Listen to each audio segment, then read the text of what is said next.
Stardew Valley, a worldwide success. An estimated 20 million copies sold on all platforms. Top 20 games sold on Steam. Close to 500,000 positive reviews. There is no denying it. Stardew Valley is an exceptional success story. Hundreds of AAA gaming studios pour entire fortunes, hundreds of exceptionally talented developers, designers, and musicians into a video game, hoping that it can obtain a fraction of the success that Stardew Valley has. Millions of dollars and hundreds of people cannot replicate what one passionate person who actually believes in the product can do. This is the story of how Stardew Valley changed gaming forever.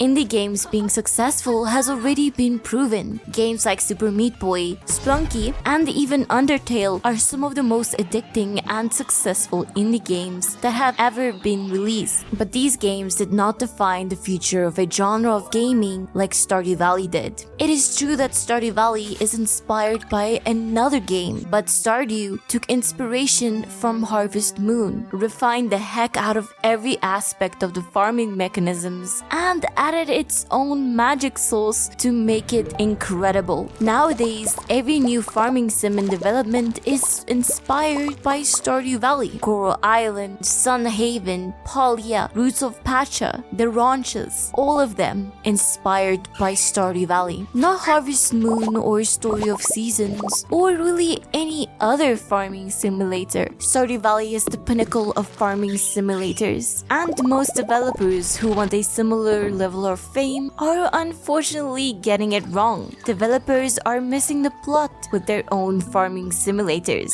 Stardew Valley is not fun because of its revolutionary, innovative new gameplay ideas. No, most of the mechanics in Stardew Valley are simple. Look at farming, for example. There are like 3 steps to farming and that's it. Combat? With combat, you literally just swing your sword as fast as you can at the enemies. And relationships? Give the townspeople gifts until they like you. All of the mechanics in Stardew Valley are simple, but they are extremely polished and work exactly how they are expected to. There are no strange bugs or overly complicated systems that need a PhD to use properly. It's all simple. That means that anyone can just play the game. Anyone can buy a copy of Stardew Valley, start playing it, find relative success, and enjoy themselves. And this is where Stardew Valley's secret sauce comes in. The game is both extremely simple to play while being geared towards min-maxing, hyper-optimizations, and weighted decision-making. That is what makes this game so replayable. Every simple gameplay loop is overloaded with optional extras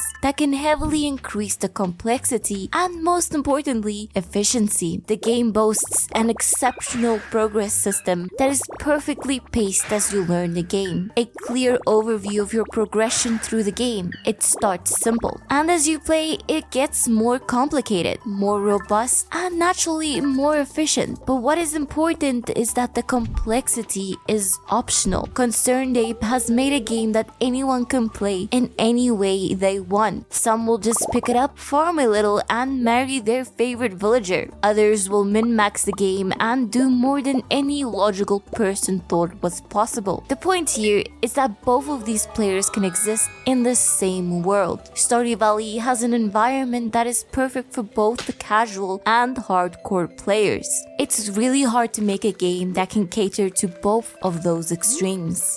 $15 on PC and console, $5 on Android and iOS. That is the price of Stardew Valley. That is the price for an average playtime of 100 hours. A mere $15 will entertain you for at least 100 hours. But for some of us, that $15 has entertained us for thousands of hours. There is no cheaper form of endless entertainment than Stardew Valley. Not only is the game underpriced, but it does not include a single paid DLC. However, it has received 5 DLC level updates, all for free. Compare this business model to some more recent games, and we can clearly see why the community of Stardew Valley is so strong and unbreakable. Imagine if Stardew Valley had 5 paid DLCs that each cost $15, or an annual battle pass, or what if all of the hats were considered microtransactions, or even worse, what if you had to buy a loot box to get your favorite hat? Since the game is so good, if it had these mechanics, I bet many people would still love the game, and ConceredApe might even make a literal fortune from these microtransactions. But it's unnecessary. Games that have these predatory monetary systems are just being greedy. Make a good game, and people will buy the game. There is no need to drain every cent of your dwindling player base. Learn from the mega success that is Stardew Valley. Treat your players well, and they will treat you well in return.